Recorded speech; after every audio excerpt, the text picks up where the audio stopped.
If you've watched any Pokemon Draft League content throughout Generation 9, I'm sure you've seen some incredible players put their skills on display.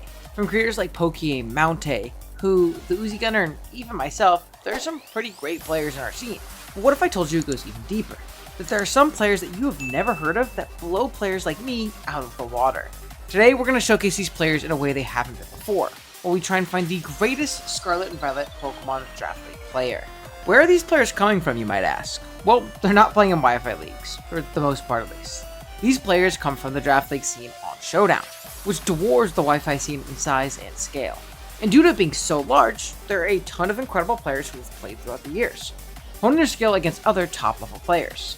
At the absolute top of the scene, you have tournaments like the DPL, Draft Premier League, and DCL, the Draft Champions League. Our coaching roster was pulled by accumulating the best records and win percentages from these tournaments in the Scarlet and Violet format. From there, we had each coach draft a team of 8 from a pool of 8. The budget was 90 points, with 28 Terra points allotted for Terra captains. Pretty standard rules that mirror the rules that these players use in the team tournaments we've already discussed. Our draft tour was 90% the same as the most recent large team tour, with a few changes, and we used the same rule set for that tour as well. Now, how will the tournament itself work? Once the teams were drafted, my tournament co-host Addy put together a group of 10 respected Draft League players and had them rank our 16 coaches in order from best to worst. From the averages of their lists, we seeded the coaches into 4 battle pools. Here are the 4 pools with each coach's seeding. Our 1 seed Genius X, our 9 seed Habita, our 8 seed JCM Shadow, and our 16 seed TDG. Pool 2 consists of our 2 seed K-Crick, our 7 seed Mind Gaming, our 10 seed King L5, and our 15 seed Zooch. Our third pool consists of Agency, our 3rd seed, our 6th seed Soggy Doggy Sage, our 11th seed Castelia, and our 14th seed Jasha. And our 4th and final pool consists of our 4th seed Delax, our 5th seed Agent Flame, our 12th seed Rye, and our 13th seed Kyle. From these pools, any player who accumulates 2 wins will move on to the top 8 bracket stage of the tournament. If we happen to have more than 8 people finish with a 2-1 or 3-0 record, a tiebreak will occur and bring the player pool down to 8. Once we finally have our top 8, there will be a final bracket day in which the top 8 coaches will battle out until only one coach remains, with a small cash prize and the ability to claim the title of the greatest Scarlet and Violet Draft League player. In today's video, we're going to go over the pool stage of the tournament, with the top 8 portion being covered in a big stream and its own video. What a way to start off pool play than with our number 1 seed overall, Genius.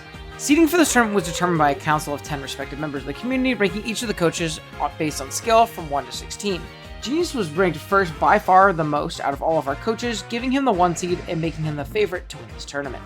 His first opponent is TDG, and despite being the 16th seed, he actually has the highest win percentage of all of our coaches participating. No one is a free win here. Looking at this team preview, Genius is rocking with a scary build featuring the ever-broken Terra Zarude, which is water in this battle.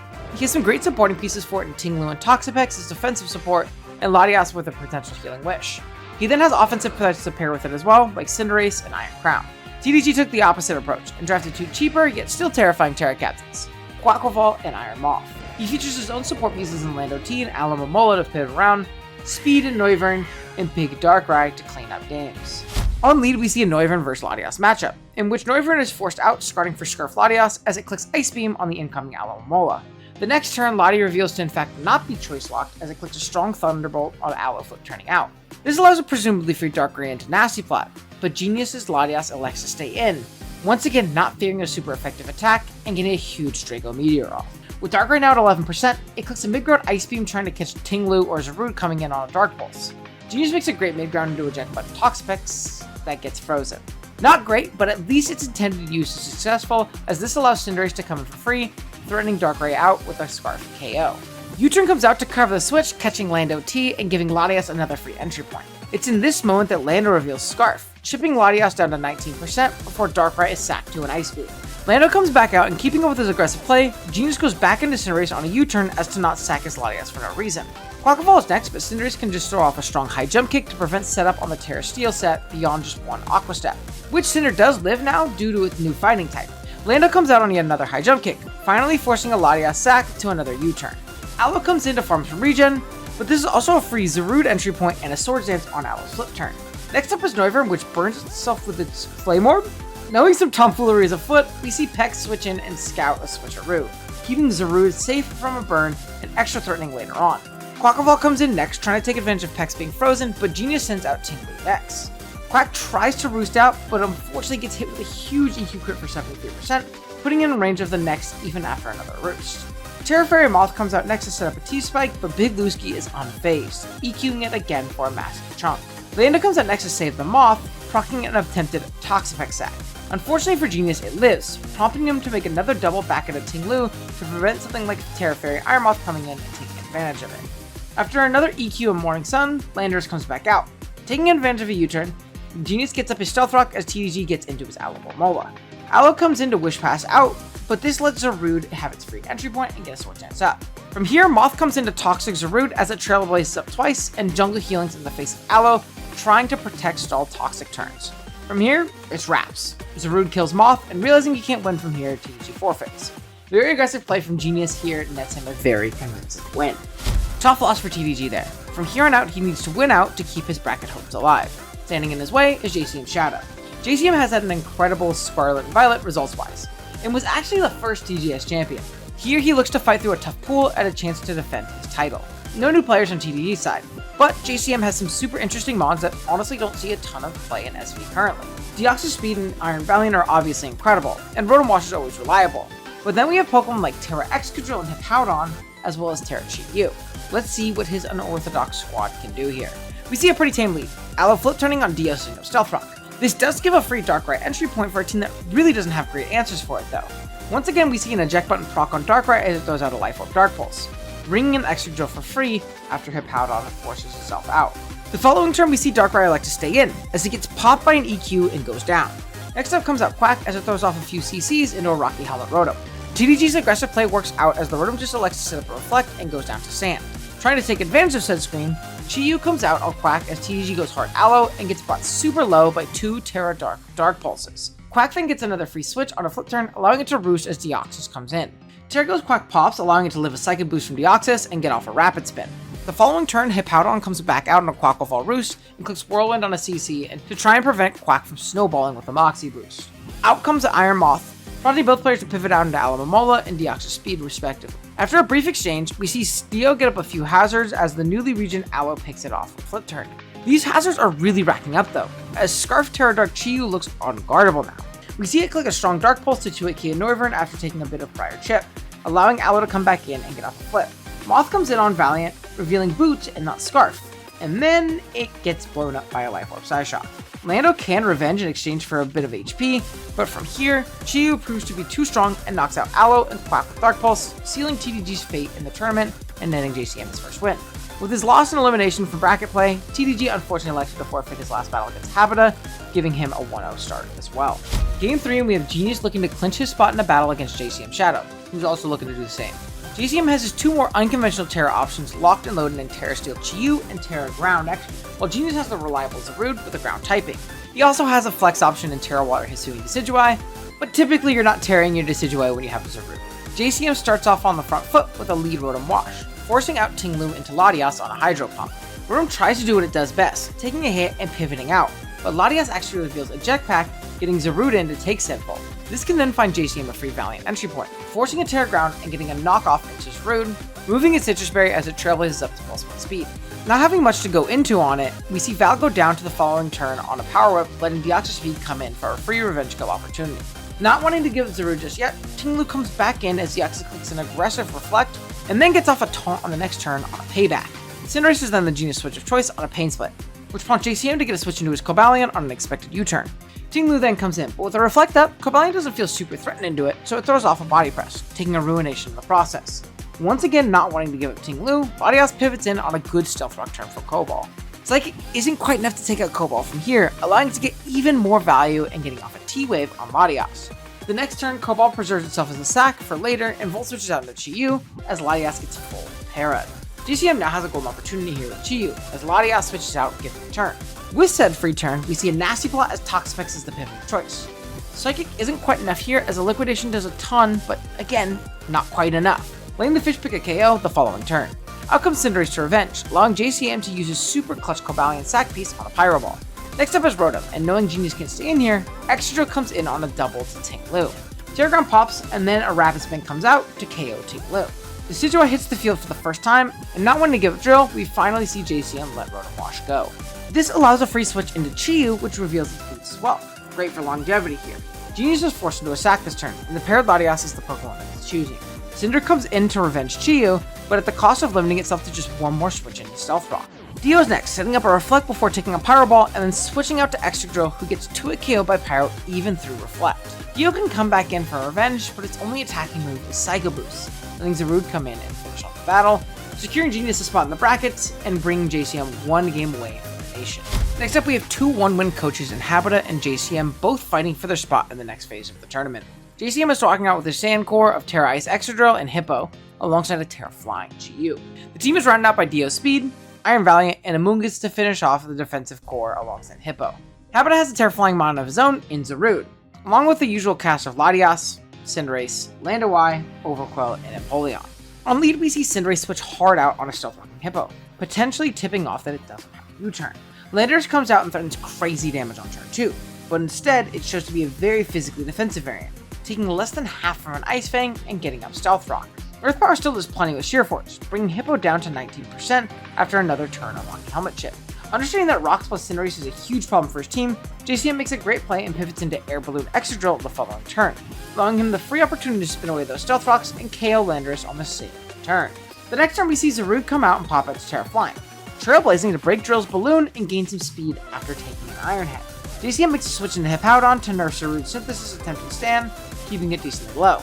We then see Amoonguss pivot in on another Trailblaze, letting JCM keep his sand around for Drill later on, and switch out with his eject button. We're already beginning to see a bit of a trend in this tournament with our players using eject button on their regen pivots, only the first pool. JCM with his Amoonguss here, and then Genius with his Toxapex early on. Heck, we've even seen a Jetpack Latias, showing there's a ton of value in these pivoting items if proper planning is done. Chi-Yu comes in next and eats an Acrobatics, popping a Citrus Berry and blowing up Zarude with a powerful Fire Blast. Empoleon comes in next, forcing out Chi-Yu and getting a flip turn off on an incoming Amoonguss. Cinderace gets a free switch and presumably a KO, but Amoonguss Terras? I'm not gonna lie to you, I didn't mention it earlier because I forgot it could even do that here.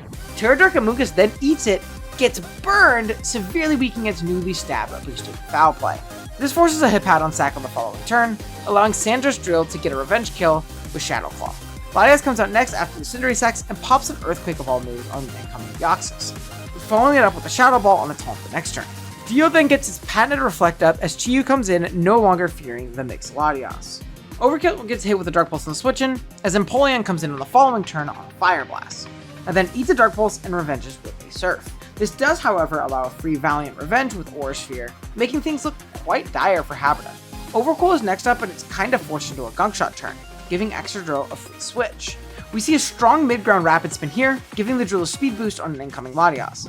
This allows it to KO the following turn with a Shadow Claw, locking up the game for JCM, as a lone Overquill is not enough. With this win, JCM moves on to the top 8 stage of the tournament, and it puts Habitat on the elimination. In the final game of Pool 1, we see Habitat rock with a Terrifier Zarude, then his usual cast of supporting characters, plus a Braviary, I guess. While Genius's Zarude has a Terra Flying set, alongside Terra Poison to Dunsparce as a low tier flex option. On lead, we see a Cinderace Mirror, with Habitat winning a presumed speed tie and making the opposing Cinder absolutely explode via a Choice Band Double Edge. Great start for Habitat, and a really strong bring considering the only normal resistant Genius side is an Iron Crown that can't switch in on a Pyro Ball. Team Lu's next is a Forces and Braviary, who defogs the rocks away as Luski sets up. The following turn, Braviary pops a Bulk Up on another Stealth Rock, revealing it's also likely to be mono-normal itself, alongside Bruce in the previously shown defog. The Dunsparce then makes its debut as Braviary once again defogs. The next turn, Braviary does a staggering 98% to Dunsparce with a +1 Sheer Force Body Slam as it gets glared to get slowed down. This in turn allows Dun to take it out the following turn with a Boom Burst, but holy crap, that was insane damage. Cinderace finds its way back in, picking off the Dunsparce with a U-turn, allowing a reposition into Zarude. We once again see a Zarude mirror as Genius sends out his own Zarude, prompting both to Terra. Genius's Zarude goes first with a Swords Dance, but Habitat shows off a sick anti-opposing Zarude tech and Roar, forcing in Latias on the phase.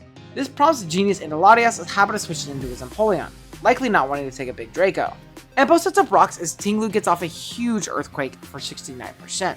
The following turn, Empo gets a strong Surf off as Tinglu gets up his own Stealth Rock for both Zarude and Cinderace in the back, trying to limit their switch-ins. The following turn, Empo can finish off with Tinglu with Surf, allowing Zarude back in.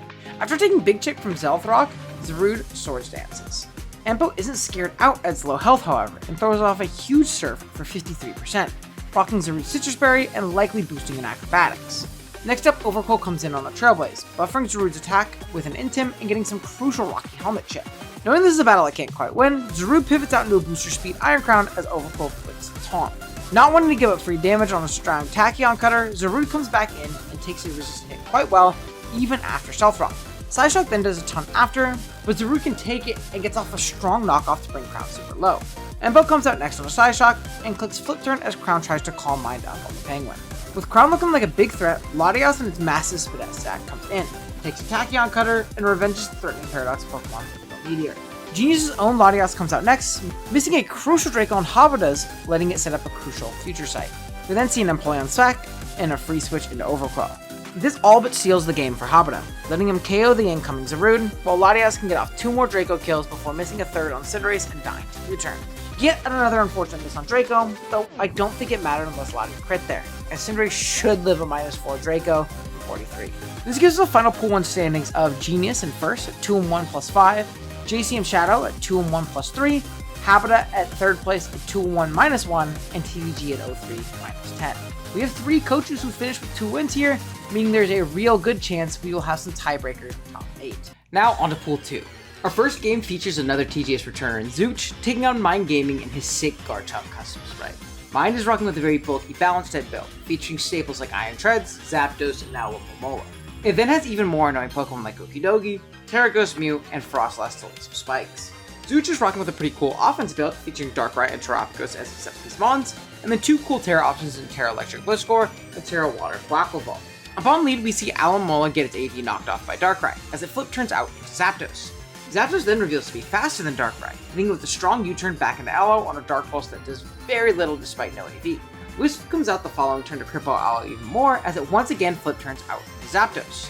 Not wanting to give up his Darker for free, Zooch actually elects to burn his Terra Shell on Terrapagos on a hard U-turn. Thankfully, it does turn out to be leftovers, getting the shell right back as Okidogi comes in. Dogi decides to knock off said leftovers as Trump gets a very strong Terra Starstorm. Realizing this Dogi is scarfed due to it outspeeding, Zooch then sets up his rocks on a switch to Frostlass. Spikes come out the next turn as Sorok Toxics, then it switches out into Tinkaton. Tink then sets up screens as Frostlass wastes time trying to Destiny Bond it, before electing to get up a third Spike. After a switch on both ends, we see Terap staring down at Iron Treads. Not wanting to just die to a coverage move, Treads makes a switch into Frostlass on the Aura Sphere. Having 1 turn left before Toxic takes it down, Mind switches into Treads and then into Aloe to save the sack of Frostlass for later. However, as Aloe comes in, Zooch makes a pivot into his Terra Electric Blitzcore behind 2 screens. This is where mons like Blitzcore really shine with Terra. As we set up and screens, it absolutely mows through balance. First, it agilities up on a flip turn out that does 4% as Mew comes in. Both mons exchange Terra here as Gliscor EQs into the very bulky Terraghost Mew as it retaliates with the Dragon Dance. A huge crit pops off the next turn as Mew DDs again, getting it super low. A Drain Punch pops the next turn, but Gliscor is so naturally bulky that it really just doesn't care, only taking 29% from +2 attack with no screens at this point. A follow-up Poltergeist does a ton, but still not enough to take Gliscor down, though 2 of them would have been plenty, as Gliscor can EQ and knock Mew out. Zapdos then comes in to try and salvage something, missing a Hurricane as Terra Blast does its chunk. Another Hurricane misses, and from there, there's absolutely nothing left on Mind's team that's incredibly weakened at this point. He forfeits and Zooch snags a very convincing 6-0 victory to start off the tournament. Unfortunately, from this point onwards, Mind would not complete another game in the tournament and was eliminated, giving both K-Crick and King L5 a 1-0 record as well. Zooch now takes on his next opponent, King L5. You may remember L5 from past videos here on the channel. He's a great buddy of mine, and he's been a huge help to me in my own journey of becoming a better Draft League player. Beyond that, he's known as one of the better team tournament players and captains in the scene right now, stepping out from an extended break recently from playing to participate in our tournament here. His team features non-Terra staples like Great Tusk and Deoxys Speed, and is built around letting his mid-tier captains like his Terra-Fighting Weavile, Water Goldango, and Ice Virizion thrive. Rounding out his team, he has the ever-reliable Slowbro. Zeus has some very big threats on his own side as well, with his Terra guys being Water Gliscor and Electric Quacklevolt. He's also rocking with his Terrapagos and Darkrai, as well as Tinkaton from last game, and a new member in Latios. Upon lead, we see a booster attack Great Tusk threatening crazy damage into Darkrai, but Darkrai has the potential of a KO with a boosted Ice Beam. Zeus must have thought this damage would be enough, as he does throw off an Ice Beam, but it looks like this Tusk was built specifically for this scenario exactly as it tanks it. Unfortunately for Tusk, it clicks Headlong Rush in close combat, and while it does do a ton of damage, it's not quite enough for the KO. The following turn, not wanting to give up Tusk just yet, L5 pivots out into Weavile on a mid-ground Sludge Bomb. This hits Weavile for a decent chunk of damage. On the switch to reserve the Darkrai, L5 actually elects to Swords Dance up on a Telegraph Tinkaton pivot. The reason I say Telegraph is because Tinkaton does just wall most Weaviles with its Fairy Steel typing, but not this one. The secret tech is revealed as Weavile clicks Dig, reveals not to be Power Herb, and Oko's Tinkaton from full with a Life Orb boost. I can't tell you the last time I've seen non-Power Herb Dig in a serious game, but here there really wasn't anywhere to go. Anything that could take a Dig well was going to get blown up by a subsequent Triple Axle. Now with a free switch, Quaquaval comes into revenge with an Aqua Jet and gets a Moxie boost. Slowbro comes in and pops a huge Foul Play on the SD and Quaquaval, bringing it to 7%. This would put it in Rocky Helmet range, but Zeus thought ahead and brought a non-contact Terra Blast Electric. This would have been enough for a KO, if L5 also hadn't thought ahead and brought a Wakanberry calling the Terra Electric variant. This allowed it to eat the +3 Terra Blast on 29% and carry out the Quaquaval with Scald. Latios comes in next, and even knowing that Shadow Ball is pretty likely, a super bulky Goldengo comes in and eats it right up. Not wanting to be chunked by Gold's own Shadow Ball, Latios elects to Light Screen up here as Goldengo gets healthy with a recover.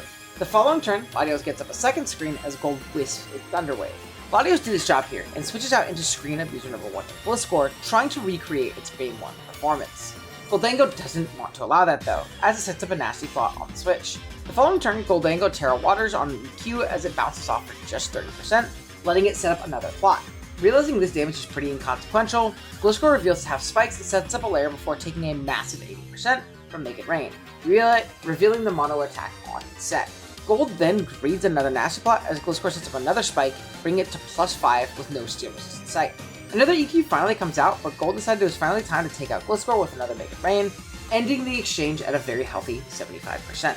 The Spadef bulky Gold then only takes 29% from Darkrai, allowing it to T-Wave and start recovering up to stay healthy. After said recovering, Make It Rain takes another victim. Latios then comes in, and after a Light Screen and a Draco, Goldengo recovers and begins to plot and Thunder Wave up to stall out the screen. After an unlucky Draco crit, Zeus sees his opportunity to get out of the Trop for free as Goldengo recovers up. Screen is still active for one more turn, so Gold once again T-Wave so it can recover. Trop tries to Calm Mind, but even with Terra Shell and a +1 boost, Make It Rain still does a staggering 63%, allowing it to KO the following turn. From here, the game is locked as we see Goldengo take out Latios. Up to this point, both games in this pool have been massive sweeps from mid-tier Terra Captain. Let's see if this trend continues as Zeus now faces elimination when he takes on K-Crick. K-Crick is our number 2 seed in this tournament, and for good reason.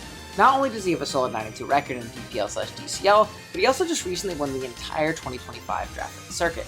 A tournament which you can only participate in if you perform exemplary in many of the individual tours that Smogon hosts each year. On K-Crick's team, we see him rocking with the tried and true core of Meowscarada, Terra Keldeo, and Garchomp. They're supported here by the Fizdef Wall and Petron, low-tier Darkrai Check and Carbink, and the terrifying breaker, Terra Hoopa Unbound. His Terra typing of choice here are Fighting Hoopa and Stellar Keldeo. Features all of the familiar faces here that he had in his other 2 games, with his Terra guys of choice being Water Quaquaval and Fairy Gliscor. On lead, we see the 2 water fighting captains staring each other down. Keld doesn't want to take a fat CC, so it pivots out into Petron as Zeus makes a nice play and U-turns out into Tinkaton. This affords him a free Stealth Rock turn as Petron duds into a cool tech and Clear Amulet, preventing the parting shot from working. Following turn, we see K-Crick switch into Garchomp on a knockoff, as Play Rough was never coming out there, moving its Mirror Herb. We see Gliscor come out next on an Earthquake, proccing its Toxic Orb for the battle. Zeus then Terras early, trying to get a free turn on a Dragon move, setting up spikes as Garchomp Swords Dances. The early Terra takes away any guessing game for the Garchomp, as it now threatens huge damage up to Earthquake. Knowing this, K-Crick makes a big time prediction and clicks Scale Shot on a pivot to Latios, absolutely blowing it up with 2 hits. This now just forces Gliscor back in, and while it does take a +2 Earthquake, Terra Blast still isn't enough to take out Chomp even at -1 defense. With no EQ resist remaining, not only does Zeus have to sack his Gliscor to Chomp, he also has to give up his Terra Shell and Terapagos to not just lose to it on the spot.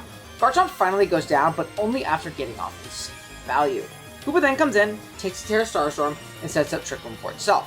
Not wanting to give up Terap for free, we see Tinkaton pivot in and take a massive chunk from Focus Blast. While that last Focus Blast did only 44%, K-Crick wants to take no chances here and that being a roll. So Terra Fighting's here to take away any chance of Tinkaton living, outside of a miss of course. Tarot then comes out and is able to dodge a Focus Blast, but Hoopa's Spadef is so massive that Starstorm just isn't enough to take it out.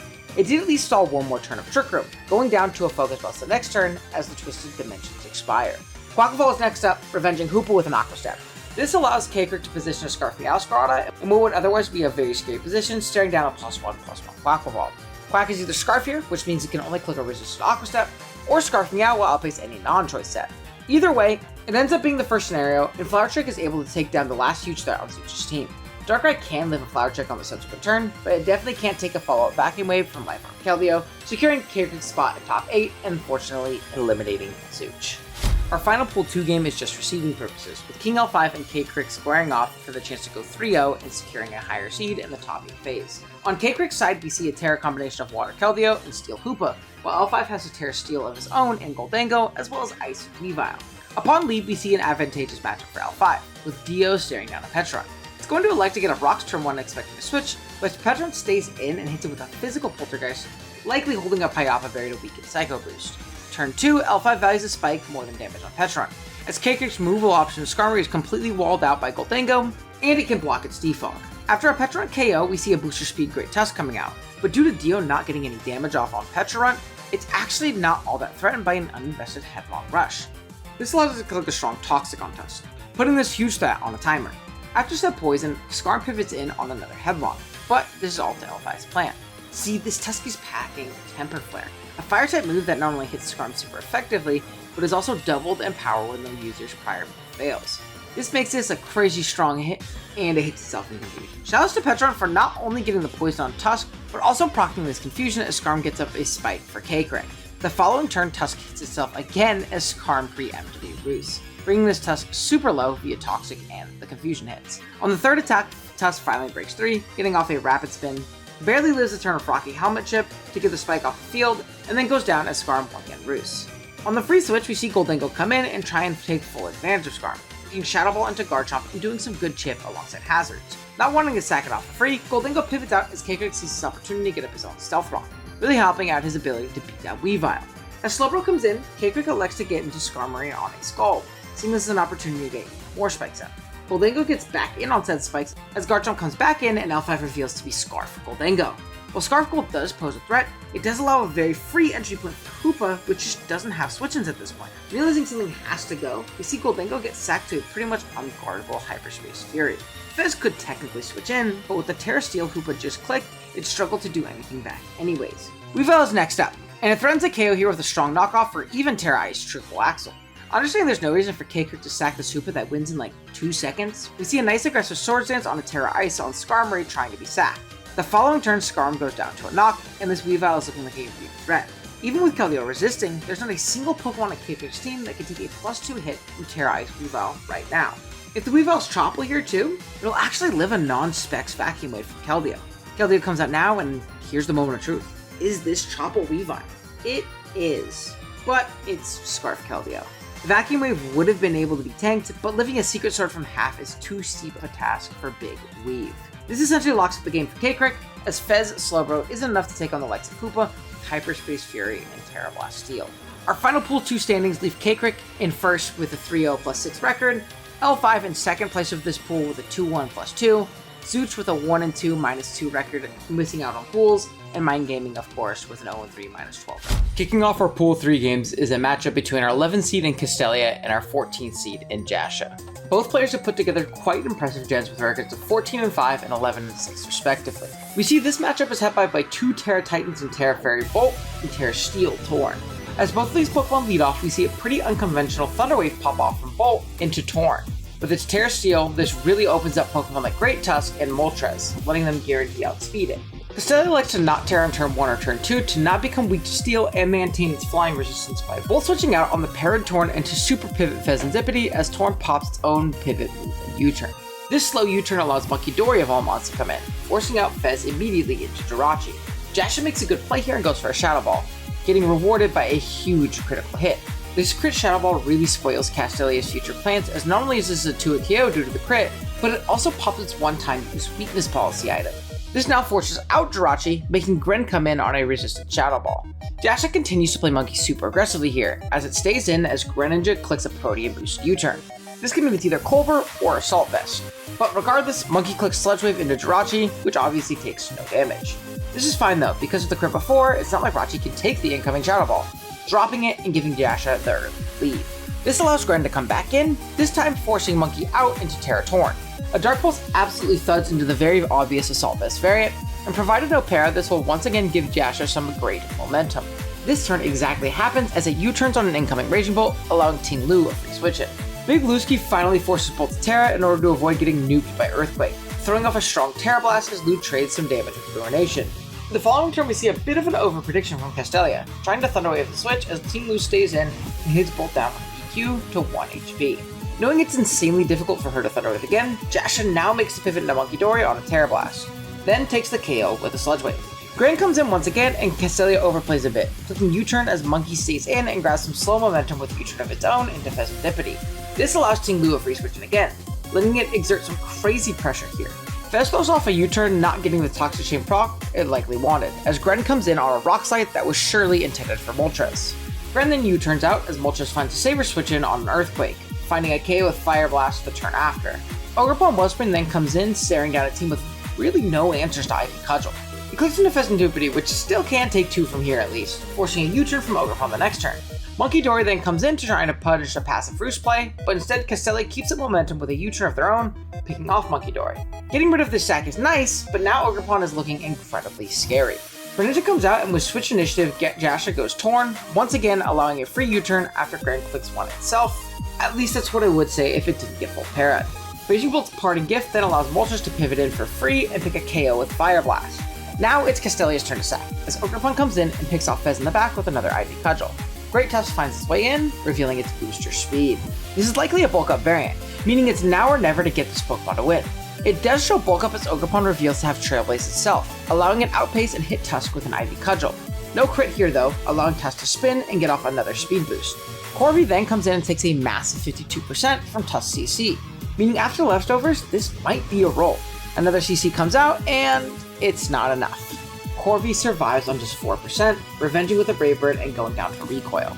This clutch survive then allows Ogerpon to come back in and lock up his endgame with a few Ivy Cudgels into Gren and Moltres respectively, bringing Jasha to 1-0 and Castelia to 0-1. Looking to start off 2-0, Jasha has to take down one of our favorites in the tour in Agency. Agency is rocking a staggering 15-3 record across their SV Tour games, and was voted to be our number 3 seed by our council.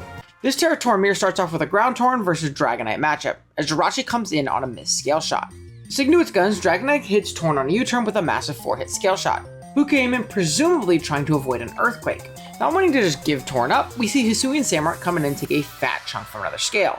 It looks like it's going to go down to a second one after a Sucker Punch, but yet another miss.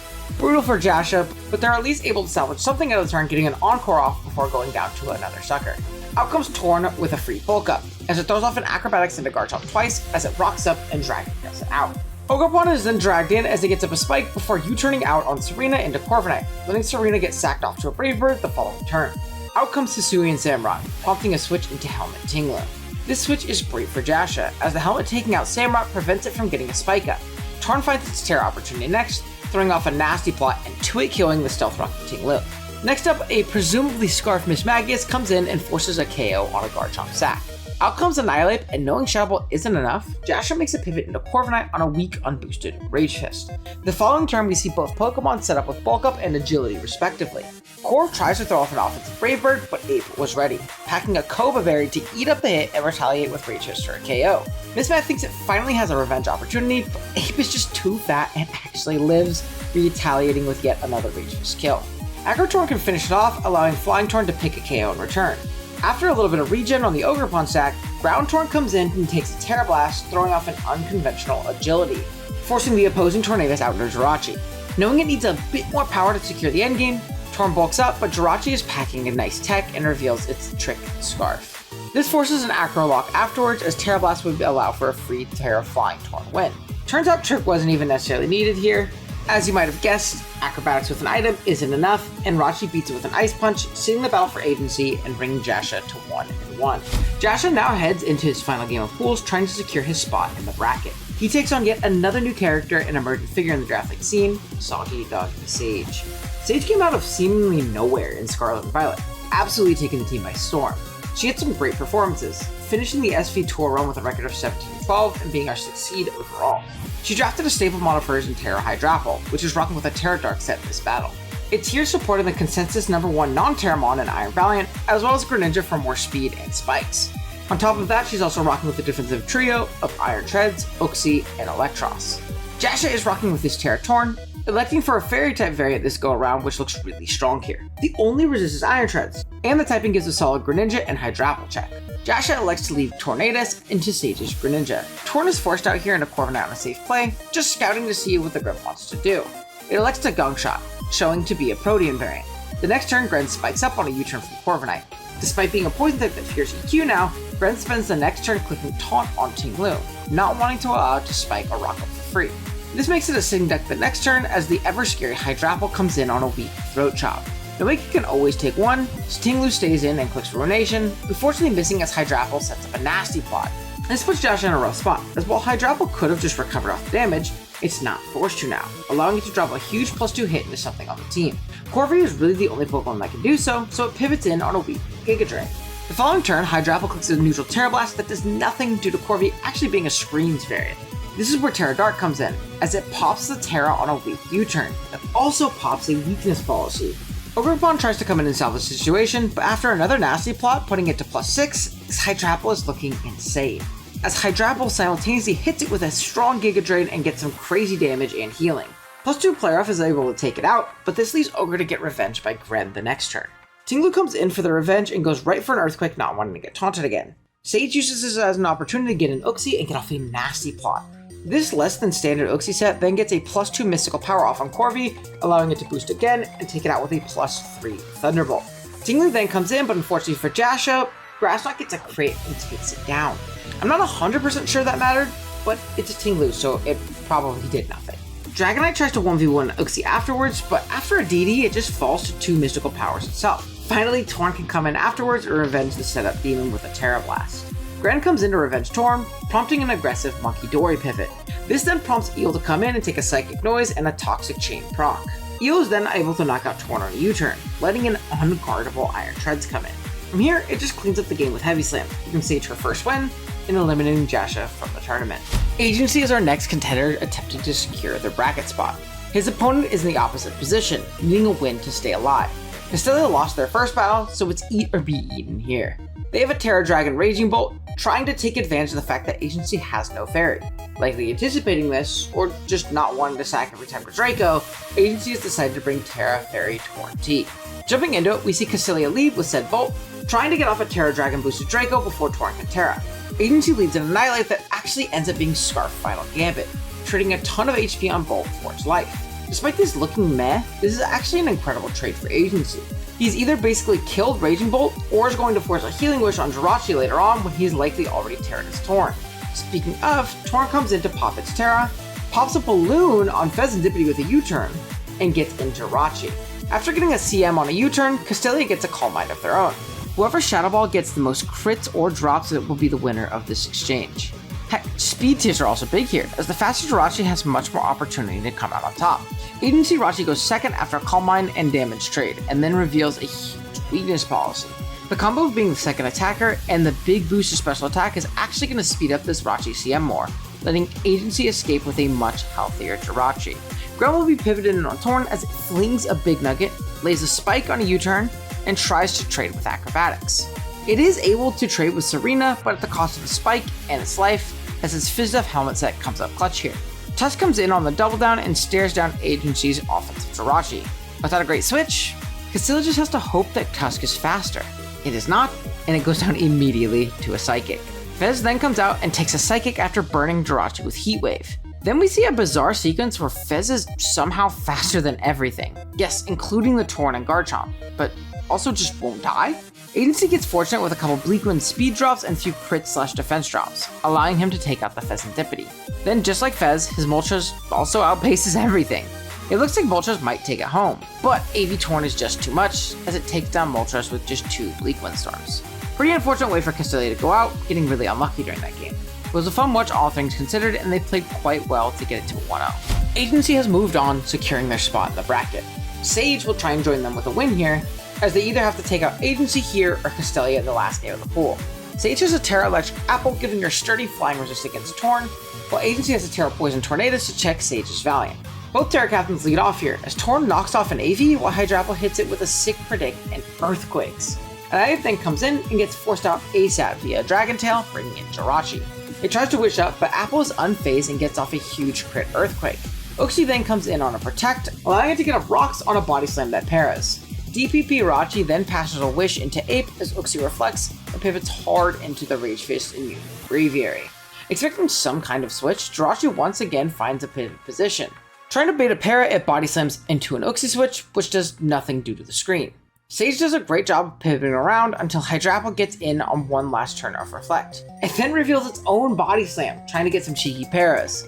Serena finds its way in now and is able to spin away Uxie's rocks. Next up, Braviary is able to make a big progress pushing play, Shadow Clawing a Serena switch into Jirachi. Momentum is then kept up here as Braviary agilities on a greedy Jirachi Protect. Samu comes in on the Shadow Claw and actually reveals to be fast in the +2 Braviary as it throws off a faster Ceaseless Edge to the left. This lets the Sheer Force Body Slam nuke it for absolutely free. Garchomp comes in on an attempted revenge and tries to get the switch in on a Scale Shot, proccing a cool tech and Mirror. Now Chomp has no choice but to pivot out on an Ice Spinner. Serena takes the hit well, but Synthing gives Braviary a free switch again. Keep in mind, Agency has seen its full moveset, and knowing it doesn't have Brave Bird, they actually get to throw off a somewhat safe U-turn into Garchomp.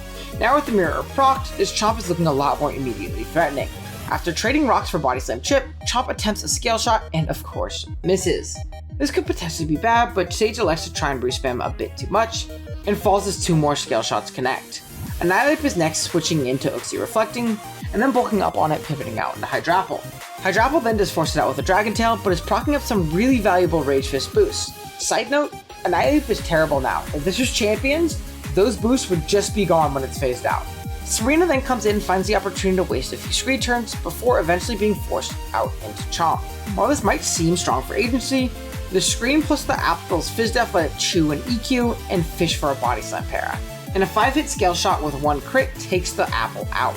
Chomp is looking poised to sweep until Booster Valiant comes in. It positions a strong Swords Dance, eating an Earthquake pretty well. From here, it just wraps, moving Agency to 2-1 and securing Sage's spot in the bracket phase. Our last game in Pool 3 has no say in who moves on, but both players have something to play for. In Sage's case, them winning will put them at 3-0 and likely as one of our top seeds. They would guarantee to not having to play in our play-in phase with a win here. In Castelia's case, pride's on the line. Nobody wants to go through in a setting like this, so winning would be a very solid way to finish out a less than desired performance. On Sage's side, they have Terra Ground on their trusty Hydrapple, while Castelia is rocking with Terra Water on their Raging Bolt, making it look particularly annoying to take down. Hydrapple vs Jirachi is the lead matchup. In turn 1, Sage makes a pretty great play and scouting for Trick on Jirachi, not wanting their Apple to be crippled. This play works out phenomenally, giving Grounded Scarf and trading back a Specs.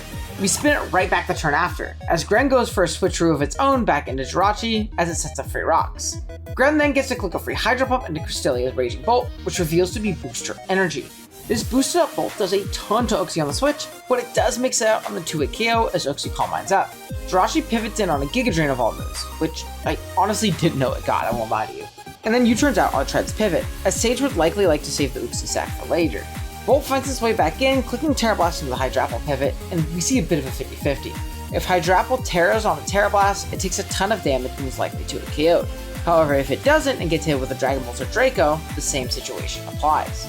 Sage gets the turn right, Terra Grounding on a Dragon Pulse, and then Giga Draining all the damage it took back. Bolt can Terra Blast back, but it's not enough to take out the Apple as it retaliates with a super overkill Fickle Peak.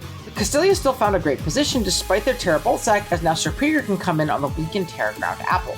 And the only Release Storm resist that can come in is Braviary, who takes rocks and a measly 14% from said Release Storm. This very obviously max spin of Braviary was met with yet another Release Storm as it boosts off the damage, and then proceeds to not only dodge a Release Storm but get a Body Slam para, continuing Castelia's awful luck in this tournament.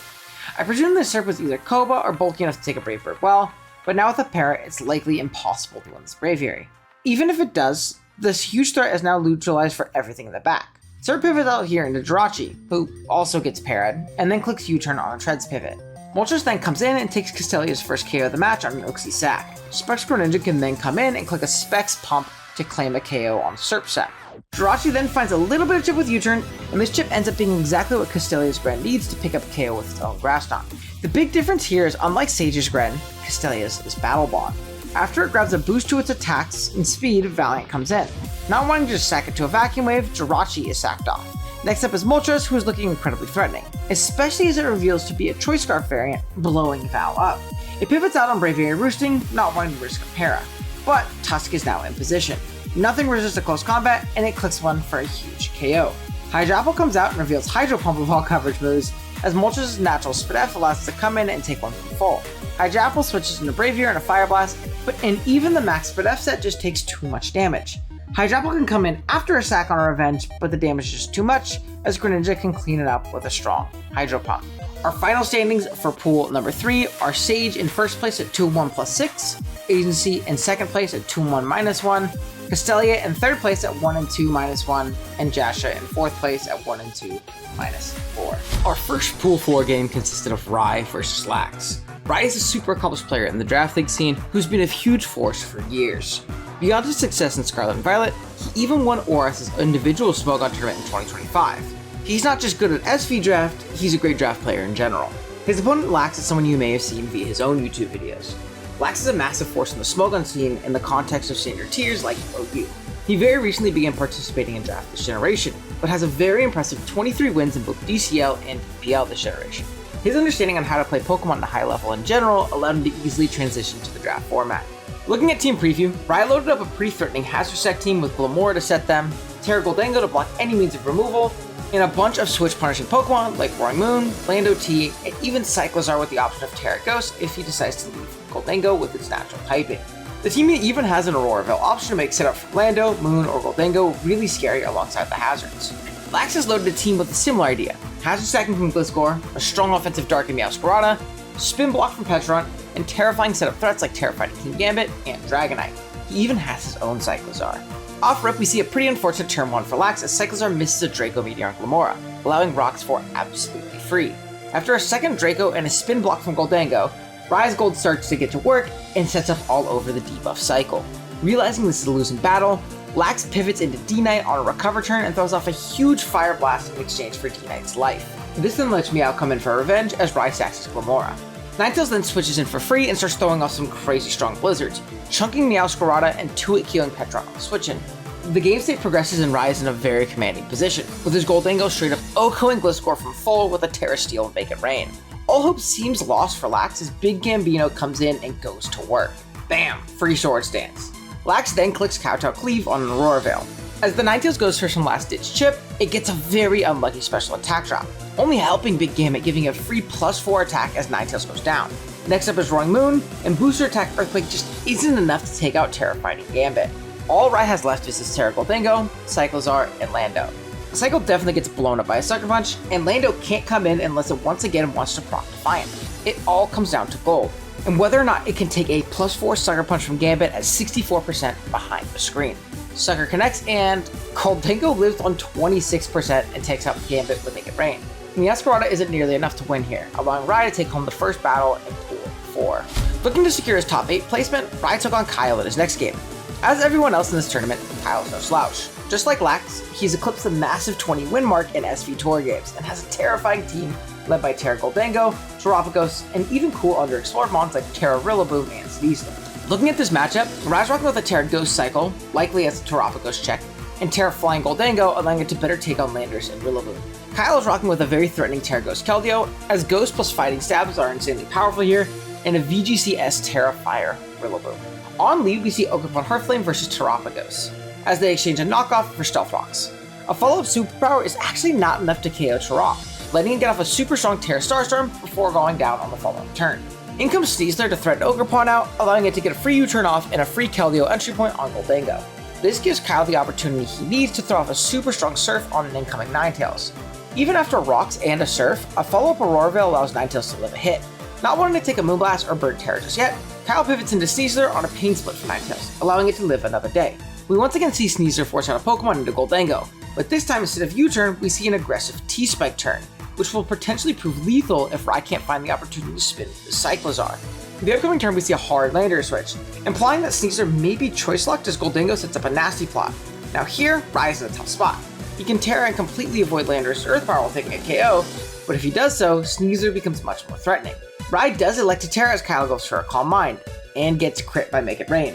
A huge blow for Kyle as his Lander surely lives a +2 Make It Rain at +1. Next, Sneasler comes in to sacrifice itself to Brick Break away a screen, letting Goldingo claim yet another KO, bringing the score to 6-3 Rai. Next up, Keldeo comes out and clicked a super surprising Trailblaze twice, as neutral Shadow Balls just aren't doing too much. A timely crit finally brings Goldingo down. Next up is Roaring Moon, highly indicating it's rocking with a Choppleberry, and what else would it do on a +2 speed Keldeo? But in fact, it just goes down to a Secret Sword from full. Did Keldeo bring this one back?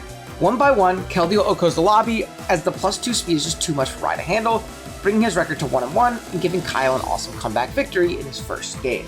No new characters in this next game, as we have Kyle and Lax facing off. Kyle is trying to secure a spot in the bracket, while Lax is trying to keep his dream alive. On Kyle's side, we see a scary Terra Water Gliscor and a Terra Poison Rillaboom, whilst Lax is rocking with a Flying King Gambit and a Flying Gliscor. On lead, Lax has a pretty great position. Dragonite leveraging its multi-scale versus Rillaboom that can't do much to it.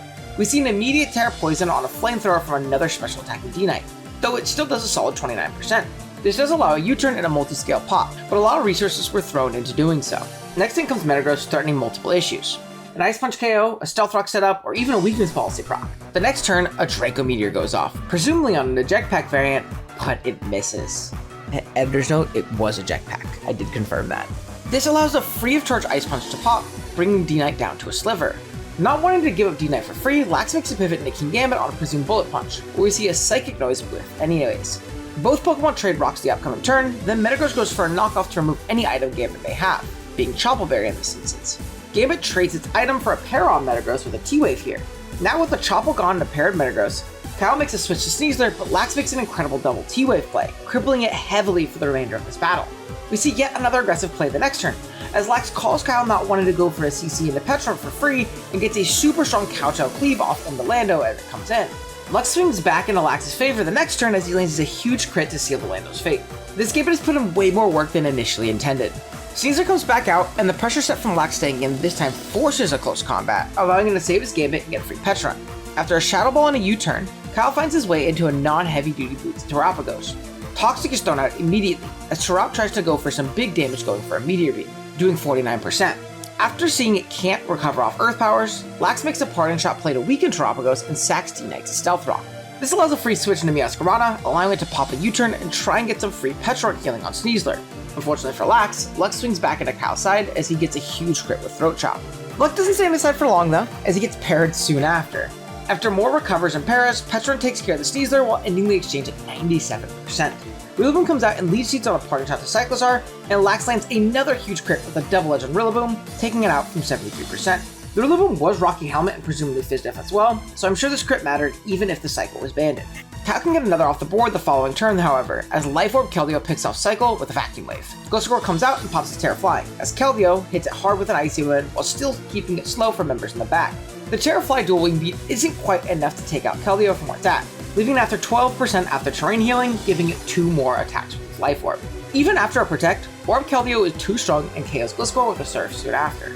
Next up is Petron, who can recover in the face of Keldeo as it either switches and dies to rocks or attacks and dies to Life Orb.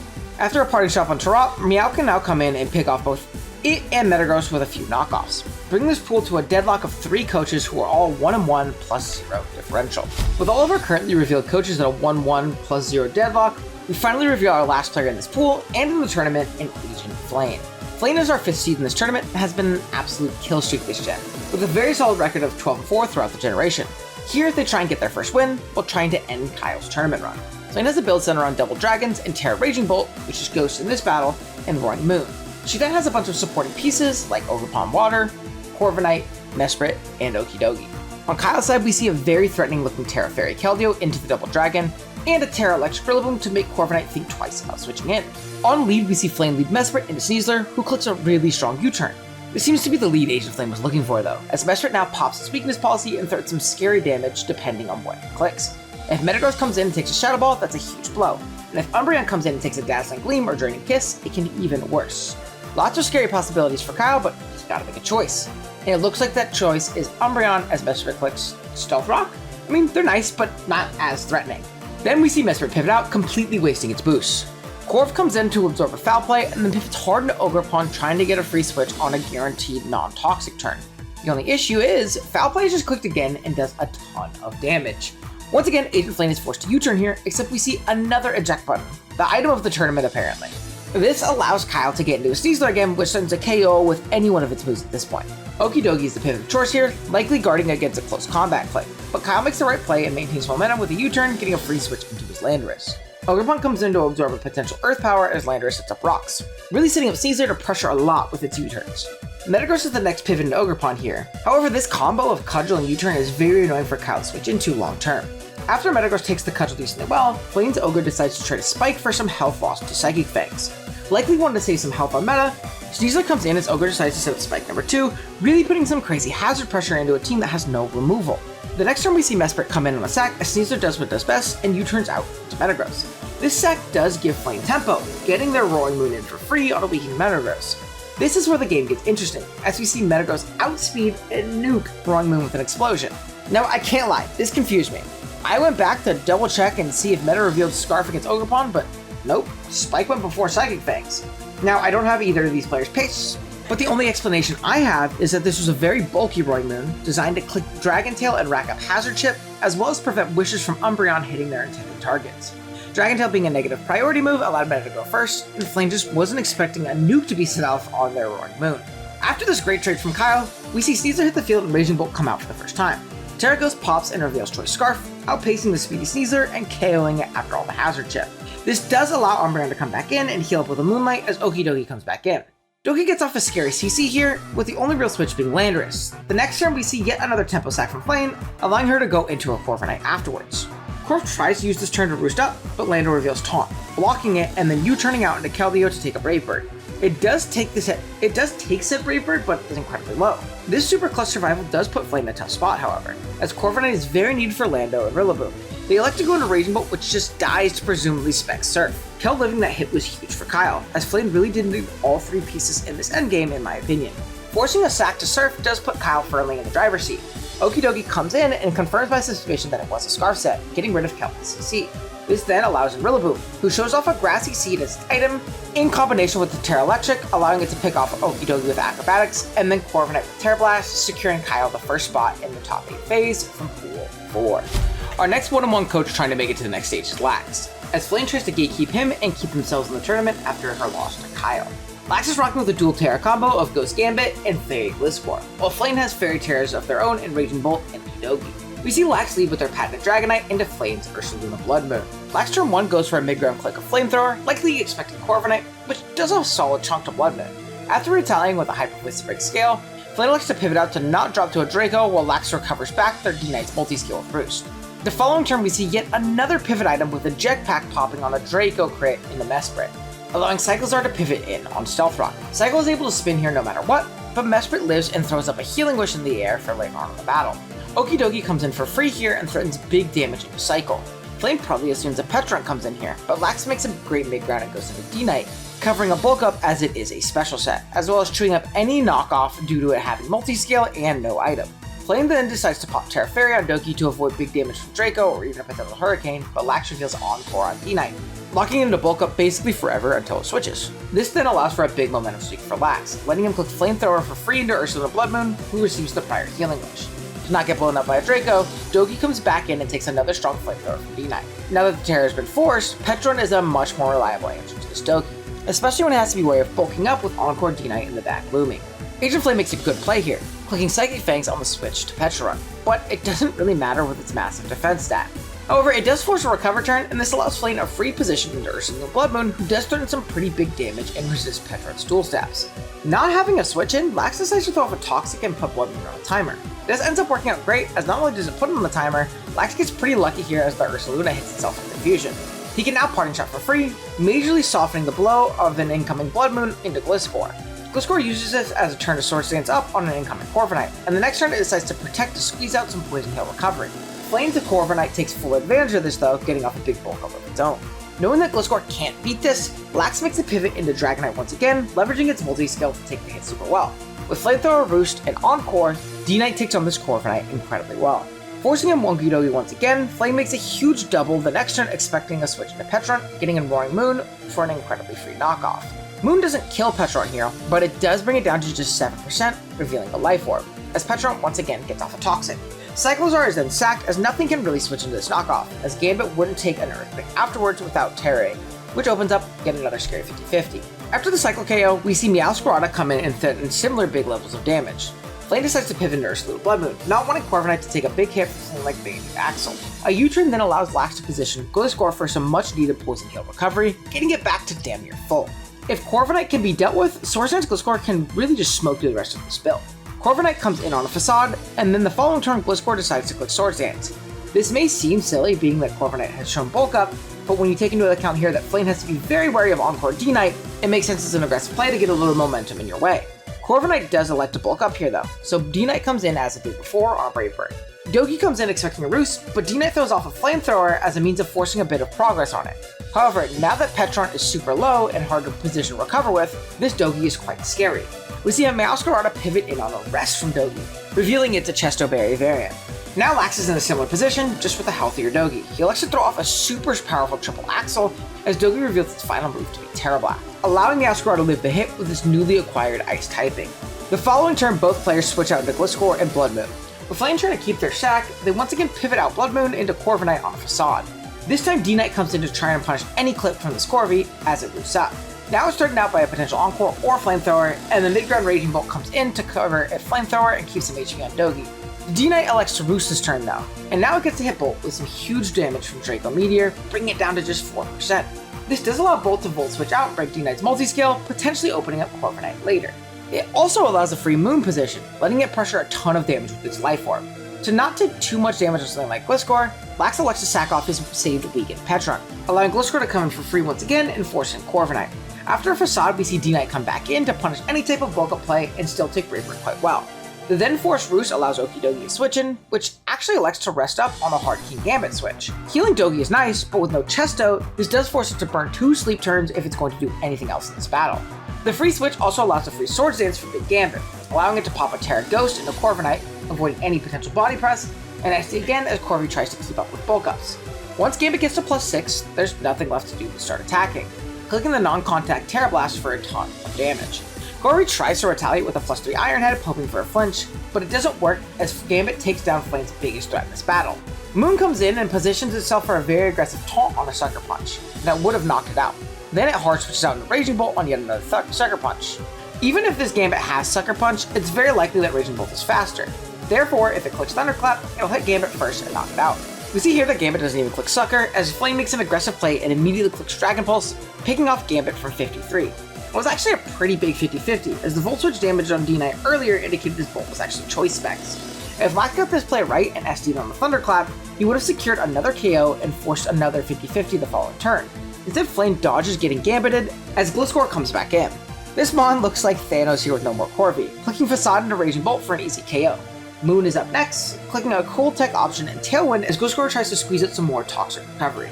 Gliscor really doesn't want to take a hit here, as something like Life Orb Outrage will do a ton of damage and let Blood Moon come in for free to click super strong attacks. Instead, he tries to sack off D-Knight, but Moon elects to taunt, which then prompts the Meowscarada to sack that following turn. This was a great stalling of Tailwind by Lax, as now his Gliscor can come in and stall the Blood Moon if need be. Okie Dokie comes out instead, and the earlier rest is going to seal Flame's fate. This allows Gliscor to SD twice, and then Earthquake through Dogi and the weakened Luna to push Lax onto the next stage of the tournament. Ancient Flame was eliminated with their last loss to Lax, however they can still play spoiler. Rye is looking to sneak his way into the final bracket as well, and needs to beat Flame in order to do so. In this matchup we have a Roaring Moon mirror, with Flame rocking with a Terra Fire Raging Bolt and Dark Okie Dokie, while Rye has a Terra Ghost Goldango and Poison Cyclozar. The battle starts off with a solid Okie Dokie lead from Flame into Lander's T, proccing its Guard Dog ability. Between Terra, Scarf, and a Shukaberry potential, this Dogie is actually exerting a ton of pressure here. Because of this, we see Goldango pivot in what Rye thinks is going to be an Ice Punch, but Dogie switches out, revealing 1, that it isn't Scarf, and 2, it may not want to burn Terra here. This is a pretty free turn for Rye, as Corvi threatens gold with quite literally 0. He throws off a Nasty Plot as Corviknight reveals Light Screen, then pivots out on another Nasty Plot on a now +4 gold. The light screen then allows Dogi to eat up a +4 Make It Rain, but Knockoff honestly just buds into Goldango as it reveals its Culver Berry. Realizing this is a losing battle for Dogi, Flame pivots out into Blood Moon on a recover from Goldango. As the light screen will likely prevent Goldango from killing Blood Moon, Riot pivots out into his Ogerpon as the bear gets Earth Power. Player comes out from Ogerpon expecting one of the dragons, but the Blood Moon may either have a lot of Fizz Def or just be Rindo and it's not scared out, eating the player super well. It then hits Ogerpon with the Blood Moon for only 47? Holy max Spadef. The next turn will reveal Synthesis, which would allow it to 1v1 the Blood Moon super easily, if Earth Power didn't get an immediate Spadef drop. At -1, these attacks just do too much, forcing in Ninetales to take a hit. This is where it reveals to be Choice Specs, which makes sense as Flame has no Ice Resist. It 2-Iki has Corviknight on the switch, making Flame save the core for screens a little bit later and sack Okidogi instead. Flame gets her much needed Ice Resist here, bringing in Terrifier Raging Bolt. This forces out Ninetales into Cyclizar as we see a cool tech revealed in Weather Ball, taking advantage of Rai's own Snow and hitting Cycle all the way down to Focus Sash. Wanting to save health on Bolt, we see an Ursula pivot on an Endeavor? Maybe Flame also saw this coming, but I didn't, and I think it's a super cool set. This is going to force a ton of progress as this plus Rapid Spin kills Luna and ensures an Endeavor on something else. Corvi comes in and takes said Endeavor, U-turning out in the process to kill Cycle. Corvi could have restalled the Endeavors, but with U-turn revealed it likely doesn't have it between U-turn, screens, and an attacking move like Bravery. Flame goes out into Ogerpon, but Rai gets to respond here with the Specs Ninetales. Here we see it set up a Rain Dance, but Blizzard was never coming out here. Freeze Rai just absolutely explodes Ogerpon, putting Rai up 5-3. Moon comes out for revenge, killing Ogerpon in the sack as Landers gets a free switch. Here Flame tries to sack a Corviknight as Rai gets a Stealth Rock. Wanting to keep the sack for tempo later, we see an aggressive Bolt switch in on a U-turn, allowing Rai's own Moon to switch in for free. Earthquake comes out, which Bolt tanks well and retaliates with the Dragon Pulse. The following turn, Flame uses her Corvi sack as Moon EQs again. Now we see a Moon Mirror as Flame loses the speed tie, though Rai's might have been Scarf, and it takes a big EQ before taking it out with a Lash Out. Lando can now come in and lock up this endgame, clicking Earthquake twice and securing Rai's spot in the top 8. Pool 4 standings are as followed. Rai and Kyle are going to tie in first place at 2-1 plus 3.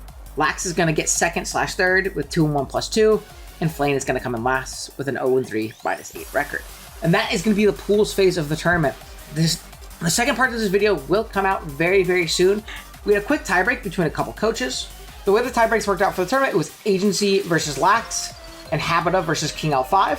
The winners of those games will be put into the top 8 bracket, and we'll get that out as soon as possible. The top 8 was actually already streamed, so if you want to go ahead and watch that early, you can. But there will be a full edited video of the VOD and some commentary, hopefully out within the next couple weeks. I know this took a really, really long time for me to put out, and I really do apologize. Honestly, life just got really, really busy for me these last 3 or 4 months, and it kind of just fell by the wayside. And then I remembered I hadn't finished it yet, with a good 90% of the script being done. So I really appreciate it. If you guys enjoyed this video, please drop a like. It's 26 pages of script. I funded this tournament on my own.